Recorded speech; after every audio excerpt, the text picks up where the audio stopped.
Hello Brigadiers and Brigadettes, this is your captain speaking. Welcome to my channel, now let's jump into some hockey content. Hello everybody, happy Saturday, and if you clicked on this video, you are either subscribed or you like controversial videos. So, if you're new, please make sure to subscribe, and then if you enjoy this video, give it a thumbs up.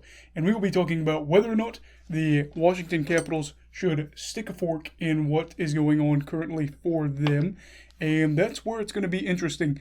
I'm going to do two scenarios of what they could do going forward as a franchise, and then what I think they should do at the end of the video. So, remember, this is all just what ifs, so we will talk about that. So, at the time I am doing this video, the Capitals are currently down 3-1 to the Bruins in the first round of the playoffs. Now, the series so far has been close overall, as in terms of goals, I believe it's 13-9 that the Bruins lead, but the first three games of the series were, I believe, all overtime games. So, the Capitals have been playing them tough in the sense that they are making it to overtime. However, things have been rough overall, as this looks like it'll be the third straight season that the Capitals get knocked out in the first round. So, insanity is doing the same thing over and over again and expecting different results. So, does this apply to the Capitals? It's tough to say, but there are some very concerning things about Washington. For starters, some of the biggest names on the roster are getting old. Alex Ovechkin is 35, TJ Oshie, 34, Nicholas Backstrom, 33, John Carlson, 31. Some of their best players right there, and they're old. Now, the Capitals are also the oldest team in the league per average age. So is age really just a number? We'll find out. Now, it is no secret, Capitals are aging fast, but should the franchise really do a rebuild after the Great Eight is still scoring plenty of goals and he's a Hall of Fame player? So we'll see.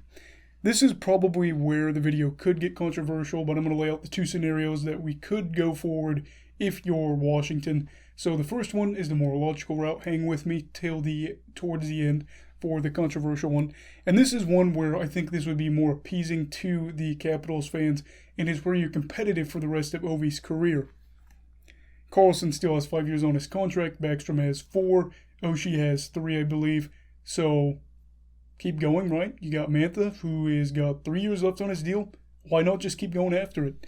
Why not bring Ovi back and see what happens? Now, the Capitals are definitely going to have to get better goaltending in the offseason if they really want to change what's happening. But who could they get and how could they find the money? What I will say is the money aspect, complicated, but they could find a way, so we won't worry too much about that. But I'm thinking maybe they could get a cheap option that could fill in and fix the problem in net for the Capitals. And that's where their options wouldn't be super bountiful, but here's somebody I think they could get on a really good deal. Peter Mrazek, and I've been a big supporter of him since his Detroit Red Wings days, and maybe you could get him on a 2-year, $7 million deal, see if that would work. Injuries have obviously been something that's hindered Peter during his career, and we could see that maybe they could do a 1-year deal and see what that does for them. And at worst, he's a 1A, 1B goalie, and that pushes Ilya Samsonov to perform in net, or at best, maybe he takes the reins for a year or two and helps the Capitals go farther in the playoffs. Other than that, I'm not too sure about what the Capitals could do, because goaltending is a big issue for them. And, this could be a quick fix for a team that isn't quite ready to throw in the towel, considering they've made the playoffs, I believe, 13 out of the past 14 years. This is a team that is used to the postseason right now. So basically, I'm saying with limited cap space, they could upgrade the goalie position, run it back, see if they get a different result. Here's the other more controversial take, and again, this is just a take. Let's face it, unless the Capitals pull off an upset, like we said, this will be the third straight year that they don't get out of the first round. Do they really expect next year to be that much different when they go back to the Metro? And even if they make it out of the first round, do they expect to go to the second round? I don't know.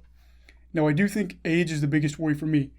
And that's kind of where the idea of a rebuild comes into play. Now, remember, this is all hypothetical. Maybe, if Ovi wants too much money, you don't re-sign him. And I know that is unthinkable, but that is a what if. I mean, he's 35. Do you really want to go into the playoffs again with an aging roster and possibly lose again in the first round? If Ovi doesn't re-sign, blow it up is kind of my idea. Ovi's not there. The Capitals fans, I do think, would be less resistant to a rebuild. Maybe I'm wrong.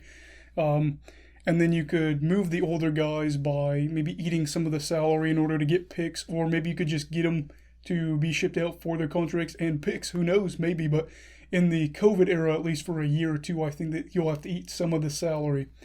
And why not just pull off the Band-Aid and get this rebuild started instead of dragging it out like the Red Wings did to keep that playoff streak alive when they really, really were not a very competitive team for a while. Now, sports are based around getting results. Currently, the Capitals are not getting results in the playoffs, at least. They're not winning advancing rounds. They're just not doing anything. And I know, rebuilds are never fun. I hope we're not going towards one. But maybe it's time to think of the unthinkable and actually do it. Now, here's what I think they should do before you get mad. I'm personally fine with them getting a guy like Mrazek and running it back next year and seeing if they could rebound. I think it could help.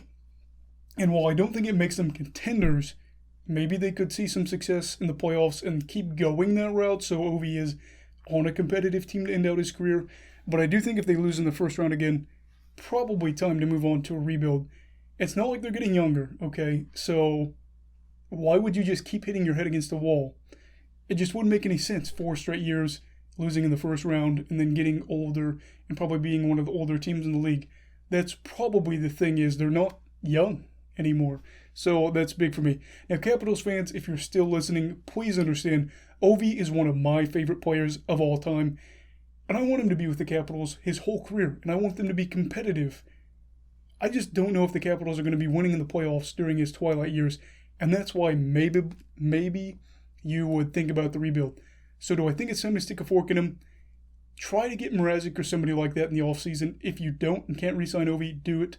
If you keep Ovi, maybe try to run it back one more year. But again, I'm not going to keep banging my head against a wall if it's 4 straight years and you keep getting older. Let me know what you think down in the comments below. And if you are not subscribed, subscribe if you would like. And then give this video a thumbs up if you enjoyed it. Everybody stay safe. Have a great day. Stay away from COVID, all right? Goodbye, Brigadiers and Brigadettes. This is your captain signing off. Have a great night.